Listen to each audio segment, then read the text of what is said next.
Hey everyone, thank you for being here. This is a special moment for me, and I am so glad to share it with all of you. Um, yeah, there's some key things that I want to share with everybody that has been part of what has allowed for 33 years of sobriety. Like I had this, actually, it was yesterday, and yeah, there's like, it was amazing in itself that I didn't even realize that it had been that long. Usually I think about it a couple days or times coming up, and it just showed up and I was like, wow, amazing, there it is. And so there's some key takeaways that I really want to share with everybody, that like four key takeaways that I want to share with you that has been totally 100% responsible for me being able to remain sober for these many years. And that is that the first one is really looking at and admitting that what I have is not going to get me where I want to be. And that's really not the first one, but it's really a great point to start. The first and foremost important thing is living a life that demands rigorous honesty, right? And I know with myself that has been some of the biggest resistance, is being able to do that. And what does that look like? And being completely rigorously honest with yourself. And this is what I find with most entrepreneurs, most achievers, most coaches, is that they don't allow themselves to ask for support. They don't allow themselves to give themselves authentic feedback. They don't want to look at they don't want to look at their inadequacies. Like Napoleon Hill, I think he said he interviewed like over, I don't know what it was, 16,000 people or whatever, a lot of people. And the thing that surprised him more than anything else was not people's inability to get honest about their inadequacies. And see, a lot of people, and again, I've been guilty of this as well, is they will put on a persona that protects their ego. That's what their ego does. They create these masks, and unfortunately those masks end up taking them out because of not allowing for you to give yourself authentic feedback. So that's the first and foremost thing, right? Is living a life that demands rigorous honesty. And the second one is taking full responsibility for every single area of your life. That doesn't mean taking on responsibility. Major distinction there, because um, sometimes we take on responsibility so that we get to play the victim role, right? Like we just take on everybody's issue so that we are burned out and fried and being able to and not able to step into our greatness. So we take all this on, and and taking responsibility for that is us looking at, how am I setting myself up to keep having me create what it is that I'm creating, right? So I really want you to think about that, is what areas of your life do you need to take more responsibility in, right? So it's getting rigorously honest with yourself, is taking responsibility in every area of your life, right? And with that is facing the things that you really don't like facing. Third one is learning to ask for support, right? Like this one's a mission critical one, right? Because we can't see ourselves in the frame, we can't see ourselves in the pictures, and so we've got to create an environment that allows us to be pulled forward in the different areas of our life. So asking for support, like this is one of the things that have come up more with my clients, my students, more than anything, and that is, I don't want to bother anyone, right? Like they don't have time for me, they're not going to understand, they're going to tell me to do something that I don't want to do, like whatever it is.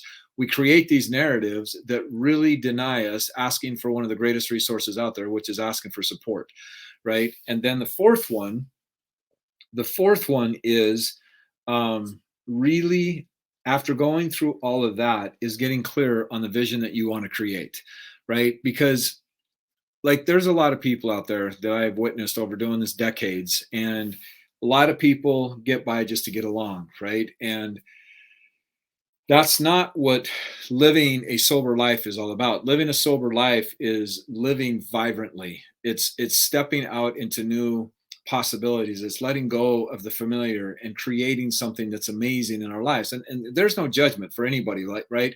Like being able to, like, the first couple years was really, really, really challenging for me. Not that I ever had the desire to drink. Like when I made the decision to get clean and sober, um, I was never tempted, right? Because I valued a better quality of life far more than ever going back to what it was that I experienced as drinking and drugging. Like when I drank and did the things that I did, like I almost ended my life and I almost ended my sister's life, wrecked a lot of cars, cost me a lot of money, just created a lot of pain for a lot of people. And so I had had enough pain to really commit to the decision that I made. And because I made that decision and I was really committed to it, I was never tempted to go out there and slip.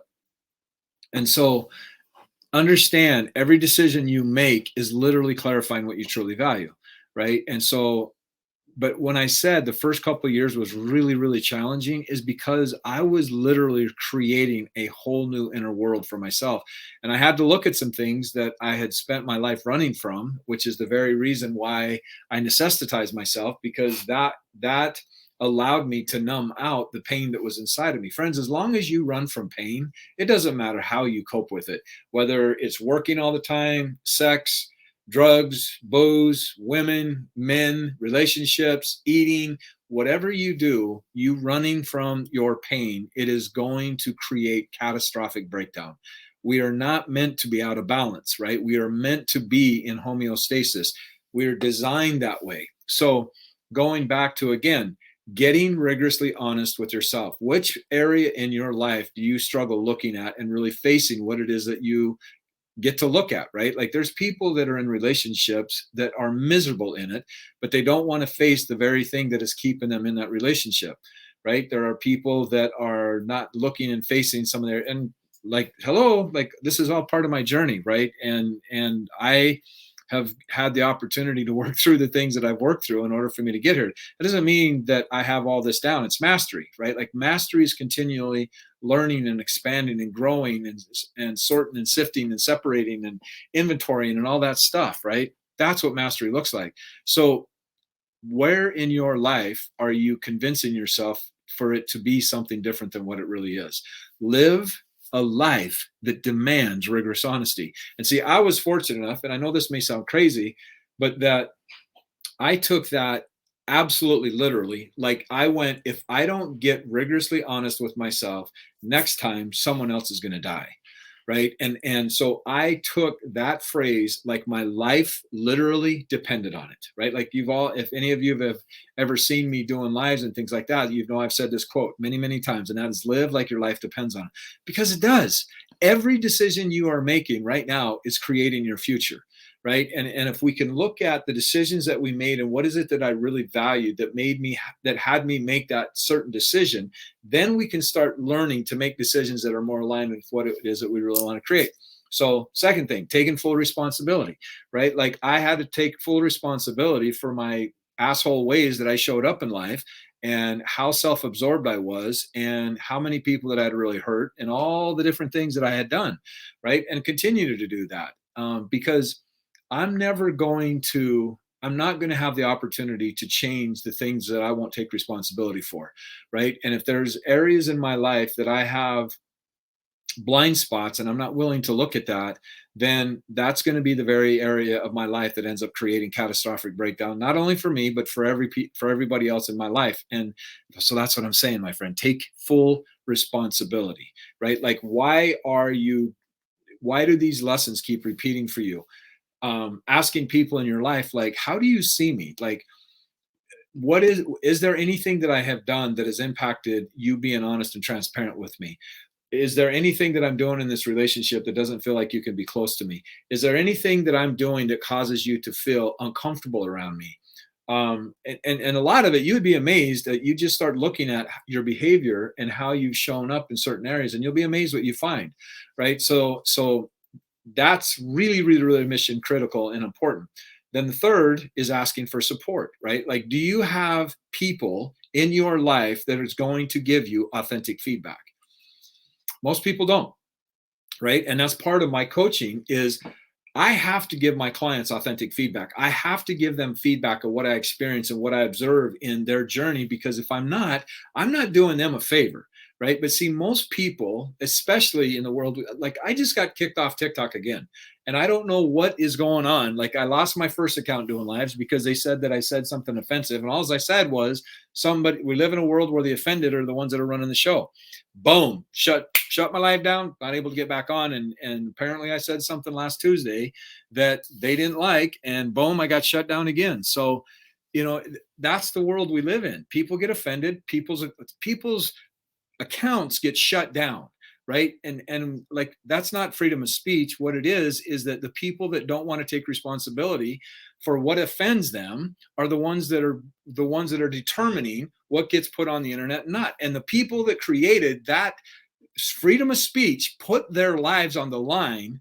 They put their lives on the line for so that we have that ability today. Like I get it. There's people that are out of control with freedom of speech. I totally get that. But you know what you can do is you can just scroll and keep going and let that be, right? So really looking at how are you asking for support? Who is giving you authentic feedback, right? And this one I get pretty passionate about. I've lost some relationships in my life, like relationships that have meant the world to me. And the reason they left is because misunderstanding how they interpreted what I said, whatever it was. And I didn't get the opportunity to talk to that person and really say what was going on. So they make assumptions, they make judgments, they create these illusions in their head and thinking what they know it is that actually I'm doing. And they project onto me what they believe is actually what I'm doing. And friends, how many relationships, and this is the society we live in. Like I just unfriend somebody because they say something that offends me. Like, wow. And not looking at the opportunity to go, why does it offend me? Right? Like that's the greatest opportunity is for us to really look at why is this offending me? Why am I getting charged over this? Right? Because it's going to keep happening. So what we do is we start having this narcissistic standpoint of going, the whole world has to change so that I don't get offended. No, the reason you're getting offended is because of how you're interpreting the information. This is why support and authentic feedback is mission critical, right? And one of the books that I read, okay, the big book of AA, is like literally calibrated as one of the most spiritual books ever written. Why? Because it teaches you strategies so that you can get authentically honest with who you are, right? But being able, in that book, it says we literally give people the power to kill us.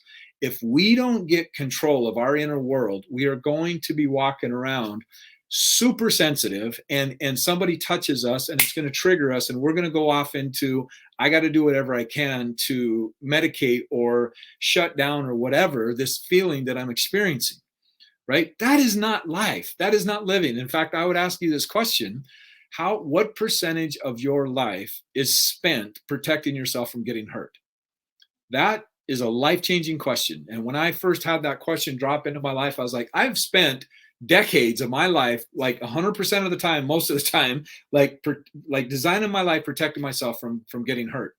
How much do you deny because you're afraid of being hurt? What relationships will you not step into because you're afraid of getting hurt? What job opportunities, what wealth opportunities, what business opportunities, what health benefits, like all these different things, because you're afraid of getting hurt. That's not living. That is not living, my friends. We were not designed for that, right? And then the fourth one is getting clear about what it is that you want to create, right? Because if we're not clear what we are going to create, we are going to literally be burning up energy all the time. Because think about what creates confusion. We do not make effective decisions when we are confused, right? And so you're burning up all this energy to protect yourself from making mistakes, letting doubt just absolutely kick your butt, right? Because you don't have clarity in what it is that you want to create, right? Most people spend their lives protecting themselves and not taking risks, and they hold back and they play small, right? And they never ever take the risk to find out. I'll show everybody the story and then I'll wrap this up.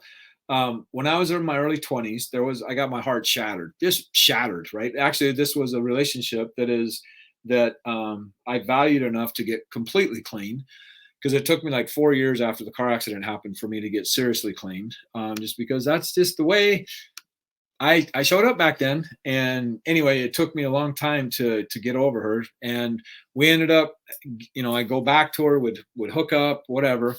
And then it went like 7, 8 months and I hadn't heard from her in a while, And so the guy that I was mentoring me at that time, he said, dude, you gotta get her out of your system. So you got to reach out to her and just freaking go for broke, right? Just put it out of your system. So I call her up and she's like, you know what, Jeff? I just had a baby boy. I'm like, what? Like, I was just taken out of left field. Like, what in the world? How did, like, oh my gosh. And, and she kept saying some things that I found was interesting. So I ended up calling my mentor afterwards and he's like, dude, that baby's yours.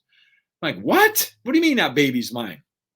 Think about all the things that she said. He says, go look at your credit card statement. So I went and looked at the credit card statement. It was 2 weeks shy of 9 months since the last time she and I were together. I'm like, oh my gosh, right? So she had told me she was actually given the child up for adoption. And so I went, wow, what in the world am I going to be doing about this? So I ended up calling the adoption agency and I asked them, if I was possibly the biological father, what would happen? They said, we'd shut the adoption down in a nanosecond. And I'm like, okay, well, that's good to know. So I called her up and I said, look, I'm not okay having this adoption go through and me not absolutely being 100% sure that this isn't my child. And she flipped out on me, okay, because I was exposing her little plan. And but I went ahead and stopped the adoption and went and had the DNA test and all that stuff. And come to find out, it wasn't my child. But back then I didn't have the tools that I have today. But I look back on that situation and every decision we make clarifies what we truly value, whether we're conscious of it or not. And so I look at that experience and I go, what was it that really got me to make a decision that literally jeopardized the possibility of she and I ever getting back together? Of course, we did like a couple of other times after that as well. But in that moment, I was just like, this is going to destroy any opportunity for us to get back together. But what was it? What was it that I valued more than me possibly destroying any opportunity for us getting back together? What I valued more was I could not spend the rest of my life wondering if I had a child out there. Because I know what it felt like to be abandoned. I know what it felt like to not be cared about. I know all those feelings, right? And I did not want to have a son, it was a boy, to be living out there wondering what happened to his dad. I just like that. I couldn't have that happen. So my point is, I could not live the rest of my life wondering what would have happened if I did not know the facts about that. So how many times in your life have you made decisions that you have spent from that moment on wondering what would have happened had you taken the risk, had you stepped into your greatness, had you hired a mentor to support you, had you invested into the processes and the tools and the methodologies and the principles that would have allowed you to accelerate through whatever that needed to be accelerated for you to experience a new part of who you are? How many of those have you had? I've had a few myself, right? And so I don't want to live a life and all the data is in on what people regret the most when they pass. People don't regret what they did. People regret what they didn't do, right? So what is it that you want to create? And then how is your life giving you evidence that supports what it is that you really want to create? Like you go in and you look at my studio and my library, my studio here, like what I talk about, the people I hang out with, it is crystal clear. It is crystal clear what my mission in life is. Right now, that doesn't mean that I'm batting 1,000 in every single area of my life. Right?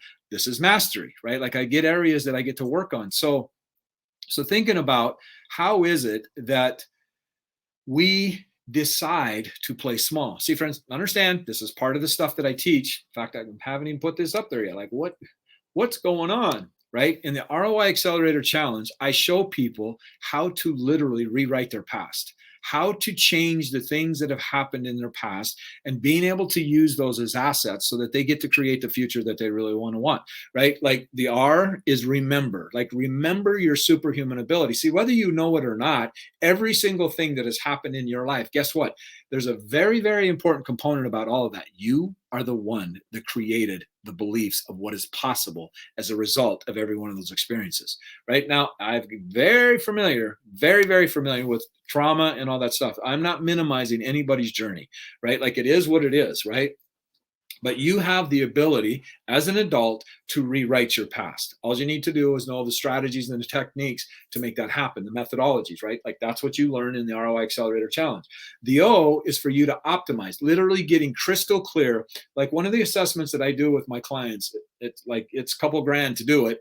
is getting super clear on what it is that you want to create in the different domains of your life. The different domains is career, relationship, family, personal development, health, and spirituality, right? Like getting super clear. And see, there's reasons why goal setting doesn't work, because what you value at a deeper level is going to drive you far more than a goal is going to get you. Some people set goals and not hit them because it fulfills what they believe is possible, right? Like that's their expectation. Like getting your desires and your expectations at the same level at the same time and put them in harmony.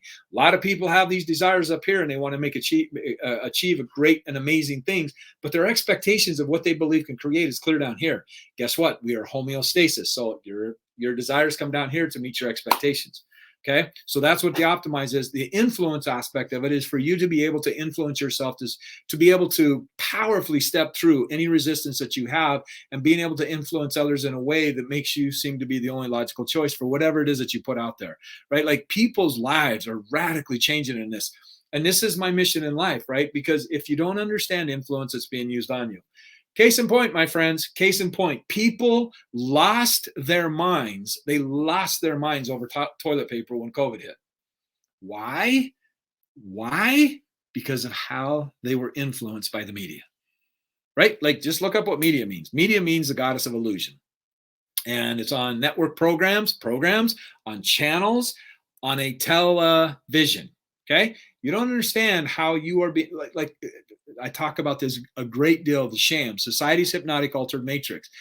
All of us are in a trance. It's just understanding picking what trance you want to be in rather than having somebody else be the authority that determines what trance you get put in. That, my friend, is freedom. That is freedom, my friend. There's a reason why people are fighting over right wing, left wing, and not even comprehending that both of these wings are attached to the same bird.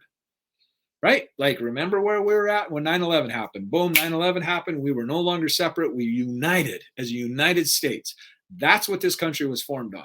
Okay. But the media, there was somebody that was in there and it's not there anymore because of what being called out the media. They went, this guy's a threat. Let's do every single thing we can to destroy the narrative that supports him. Whether you want, go do your research. Like, I challenge you, go do your research.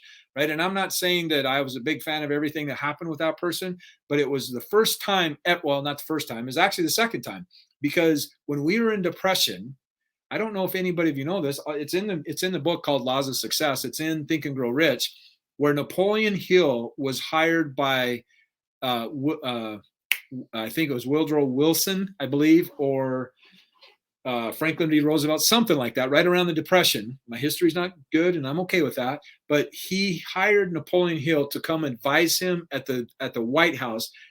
Napoleon worked for $1 a year so that they could get the country back on in being in a prosperous state. The very first thing that Napoleon did is he went after the radio stations. They started changing the language that was indoctrinated in people's head, right? Like, you want to understand how Hitler almost took over this world? It was through the radio, my friends, and and some other things, right? But understand what you are putting into your head is determining what you believe is possible. This is why support and getting crystal clear, because if you're not clear, you're not aiming your life force, which is your attention, which is your focus, right? And you get distracted easily and allowing things into your life that's not going to support what it is that you really want to create. So those are my 4 takeaways, and those 4 takeaways has been allowed me the opportunity to be sober for 33 years. For 33 years. And I remember when I first got sober, I couldn't wait to make it a month. And then I couldn't wait to make it 3 months. And then I couldn't wait to make it 6 months. Like, I used to watch these people in there sharing their stuff when they were 1 year sober, 5 years sober. And I thought these people were amazing. Like, they were the ones that I rode on their backs to get where I'm at today.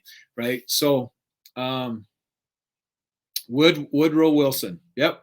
And Franklin D. Roosevelt. Cool. So I got them both right. Cool. Thank you for sharing that, April. Yeah. And so who's your mentor? Who's investing in you? Who have you invested into? I would double down on you, my friend. Like, invest into you. You are the common denominator in every area of your life. And what's going to determine how you expand is your ability to expand and let go of the programs that keep you playing at the level you're playing at. You've got to let go of the caterpillar identity for you to take on a butterfly. It's just the way it works. Okay. And the thing that's amazing is anything that you create out of avoiding looking at something else is guaranteed to break down.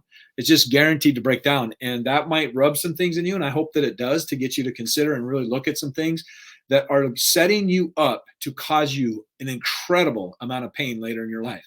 So what areas of your life do you need to take a look at, my friend? And if there's anything that I can do to support that, please let me know. That's why I'm here. This is my mission, right? And so I wanted to thank all of you for being a part of my journey. I mean that from the bottom of my heart. Some of you have been following me a long time, and it means the world to me. And it really does. Like, thank you. Thank you for showing up. Thank you for being you. Thank you for being a part of my life and part of my journey, and allowing me to see parts of your journey as well, because it means the world to me. And let me know if there's anything that I can do to support you to live your life to the fullest. And please, you owe yourself a big opportunity to get inside the ROI Accelerator Challenge. Right now, we're on a waiting list, and get over there and sign up so you don't miss it when I pull the trigger and open it back up soon. So until then, my friend, have an amazing weekend. Have an amazing weekend. I appreciate each and every one of you. Be blessed. And as always, live like your life depends on it, because it does. Take care. Much love, everybody.